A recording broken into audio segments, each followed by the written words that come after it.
Hello दोस्तों, welcome back to my YouTube channel learn with Ankur ji. तो दोस्तों, जैसा कि आपको पता ही है, हम अपने टैली ERP9 की सीरीज़ में है। तो टैली ERP9 की सीरीज़ में हमने बहुत सारे वीडियोस देख लिए। तो अब हम क्या करेंगे, अब हम बेसिकली पहले ये देखेंगे कि हमने जो सीरीज़ देखी है उसमें हम एक तरीके से उसका समराइज़ करेंगे, जिसमें हम जो भी पॉइंट्स हमने अब तक रिकवर करे हैं उसको शॉर्ट तरीके से समझने की कोशिश करेंगे। मतलब ओवरव्यू दूंगा एक तरीके से मैं आपको इसके सॉफ्टवेयर का, इसके उसका, कि हम इसमें क्या क्या चीज़ें हमने कब कब पढ़ी हुई और उसके क्या क्या कैसे कैसे वर्क है। तो सबसे पहले हम जब स्टार्ट करते हैं तो आपको पता है टैली का जो बेसिक है, सबसे पहले वो कंपनी स्टार्ट करने से ही है। तो उसके लिए आपको क्या करना पड़ता है, Alt+F3 प्रेस करते हैं तो आपका ये वाली स्क्रीन ओपन हो जाती है। यहाँ पर आपके सारे ऑप्शन दिए होते हैं, select company, shut company, create company, alter, change Tally vault, split, backup, restore. तो अगर आप इसमें देखेंगे तो आपको सब क्लियर होगा। क्रिएट कंपनी से आपको कंपनी क्रिएट करनी है, और शट में यानी कि अगर आपको वो खत्म, मतलब क्लोज करनी है एक तरीके से, तो आप क्लोज करके उसको रख सकते हैं, फिर आपके वो उसमें शो नहीं होगी। सेलेक्ट कंपनी में आप सेलेक्ट कर सकते हैं, मान लीजिए आपकी एक से ज़्यादा कंपनी क्रिएट हुई हुई है तो वो सेलेक्ट हो जाएगी। अल्टर कंपनी में अगर आपने कुछ चेंजेस करने हैं तो अल्टर हो जाएगी। और चेंज टेलीवॉल्ट, कुछ पासवर्ड के चेंजेस करने हैं तो वो हो जाएगी। स्प्लिट कंपनी डाटा, इसमें एक ही कंपनी के, मान लीजिए 1 ईयर की कंपनी है, उसमें आपको जो भी डेट्स है उसमें कुछ वो करना है, स्प्लिट करना है। यानी कि आप चाहते हैं कि आपका जो 1 अप्रैल से 30th सितंबर तक का डाटा है वो अलग रहे और बाकी का डाटा अलग रहे, तो उसके लिए आप स्प्लिट कर देंगे। बैकअप एंड रिस्टोर, ही आपको पता ही है, बैकअप और रिस्टोर, मान लीजिए आपकी टैली का कोई कोई आपने मतलब कंप्यूटर में या आप जिसमें भी कोई वर्क कर रहे हो उसमें कुछ अगर कोई प्रॉब्लम हो जाती है इन फ्यूचर इन केस, तो उसके लिए आपको क्या, पहले से ही उसको एक जगह पर बैकअप लेके रख ले। जब आपके पास वो बैकअप होगा, रिस्टोर करके आप उसको कर पाएंगे। तो ये तो था आपकी बेसिक डिटेल, जिसमें हमने कंपनी क्रिएट करना सीख लिया था। कंपनी में हम देख लेते हैं, करंट पीरियड आ जाता है कि आपकी कौन सी वो है, मतलब कौन सा फाइनेंशियल ईयर चल रहा है, 1 अप्रैल से लेकर 31 मार्च। यहाँ पर आपकी टाइमिंग पता लग जाती है कि आपका नेम ऑफ कंपनी आ जाता है। ये यहाँ पर बेसिक बेसिक चीज़ें है, यहाँ पर आपको इतना ज़्यादा कुछ नहीं है। अगर आपको पता है कि आपको मतलब बैक करना होता है, क्योंकि आपको टैली में बैक करना होता है, बैक करने के लिए कि आपको अगर पीछे जाना है, मतलब पीछे वाले, तो उसके लिए आपको क्या करना होता है, आपको एस्केप की प्रेस करनी पड़ती है। एस्केप प्रेस करेंगे, आपकी ये स्क्रीन ओपन हो जाएगी। स्क्रीन में वही सेम यहाँ पे का सेम है, यहाँ का चेंजेस आ गया। यहाँ से पहले मैं आपको आज ये चीज़ बताऊंगा कि हम ये क्या होता है। सिलेक्ट कंपनी में आपको जो भी, अगर आपको नॉर्मल आपकी कंपनी क्रिएट है, कई सारी कंपनीज है, आपको कहीं में से कोई चेंज करनी है किसी कंपनी में मतलब इन द सेंस कि आपके मान लीजिए अंकुर जी कंपनी है, वो आपकी ओन है, और आपको अब XYZ कंपनी ऑन करनी है। तो XYZ कंपनी ऑन करने के लिए आप क्या करेंगे, Alt+F1 कर देंगे। तो Alt+F1 से आपका ये हो जाएगा। और जिसके नीचे ये कंट्रोल, मतलब ये जो होता है F1 के नीचे ऐसे स्लैश जा रही है जब छोटी सी, तो उसका मतलब होता है वो कंट्रोल के साथ प्रेस होती है वो कीज। तो यहाँ पर आपको शट कंपनी हो जाएगी, कंपनी बंद करने के लिए डेट। अब आप देखेंगे डेट और पीरियड, डेट और पीरियड में क्या डिफरेंस है। डेट जो है वो आपकी करंट डेट को एज्यूम करती है। मान लीजिए जैसे मैंने F2 डेट पे करा, तो ये आपकी डेट बताती है जो करंट डेट आती है। ठीक है। और अगर मैं बात करूं कि आपको पीरियड की, तो पीरियड में आ जाएगा एक पूरा पीरियड, पीरियड के अंदर आ जाएगा एक पूरा का पूरा पीरियड।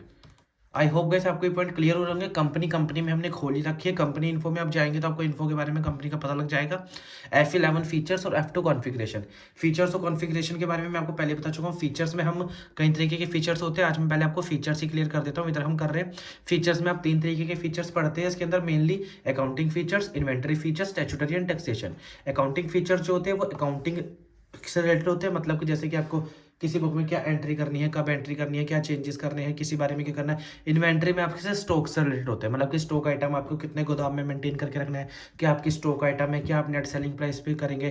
तो ये सारी मैंने आपको पीछे ब्रीफ में समझा रखी, लेकिन मैं आपको एक ये पूरा का पूरा एक तरीके से कह सकते हैं टैली ERP9 की एक समराइज वीडियो बनाना चाह रहा हूँ, जिसमें मैं आपके 2-3 पार्ट्स रखूंगा इस वीडियो के, और उसमें आपको मैं इसका ओवरव्यू दे पाऊँ कि इसके हर एक आइकन में क्या क्या चीज़ें अवेलेबल होती है। तो हमने क्या सीखा है यहाँ पर, अकाउंटिंग फीचर्स के बाद अकाउंटिंग के इन्वेंटरी में स्टॉक के बारे में, statutory and taxation. Statutory and taxation पे आएंगे आप, तो आपको यहाँ पे GST, TDS, TCS, इन सारी चीज़ों के बारे में पता लगेगा। पहले मैं आपको अकाउंटिंग फीचर ओपन करके दिखाता हूँ, तो उसमें डिटेल्स है। अकाउंट से रिलेटेड, आउटस्टैंडिंग मैनेजमेंट से रिलेटेड, कोई बिल वाइज डिटेल प्रिपेयर करनी है आपने, वो पे रोल, मान लीजिए आपने सैलरी से रिलेटेड कुछ करना है, वो इन्वॉइसिंग से करना है, बजट बनाना हो तो बजट से रिलेटेड, बैंकिंग से रिलेटेड और अदर फीचर से।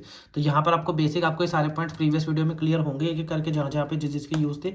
अब हम बात करें अकाउंटिंग इन्वेंट्री फीचर्स की, तो इन्वेंट्री में आप देखेंगे कि आपको स्टॉक से रिलेटेड और भी अदर चीज़ें, ऑर्डर प्रोसेसिंग, कुछ ऑर्डर करना है, परचेज करनी है, सेल्स करनी है।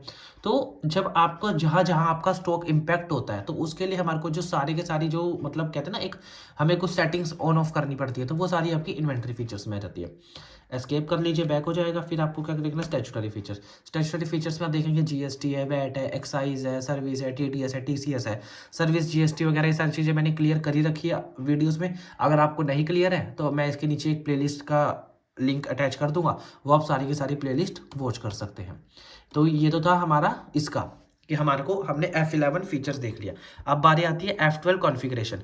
तो पहली बात देखा जाए तो फीचर्स और कॉन्फ़िगरेशन में क्या मीनिंग होता है। अगर फीचर्स है, फीचर्स आप हर सेपरेट कंपनी के हिसाब से चेंजेस कर सकते हैं। अगर आपने कॉन्फ़िगरेशन में कोई चेंजेस करे F12 की के थ्रू, तो कॉन्फ़िगरेशन में जो चेंजेस होते हैं ना, वो आपके ऑल कंपनीज पे एप्लीकेबल होता है। मान लीजिए आपके सॉफ्टवेयर में आपने 10 कंपनीज बना रखी है और आप फीचर्स पे कुछ करेंगे सेटिंग चेंज, तो जो फीचर्स पे सेटिंग चेंज होती है ना, वो हर कंपनी की अलग अलग होती है। लेकिन जो कॉन्फ़िगरेशन पे सेटिंग होती है, जैसे कि जर्नल है, न्यूमेरिक है, इन्वेंटरी इन्फो, वाउचर की entry, invoice entry, payroll configuration, banking configuration, printing, email, data, advance, product, licensing, जो भी चीज़ें हैं, तो ये सारी जो चीज़ें, ये सब जो होती है, ये हर कंपनी पे एप्लीकेबल हो जाती है ऑटोमेटिकली।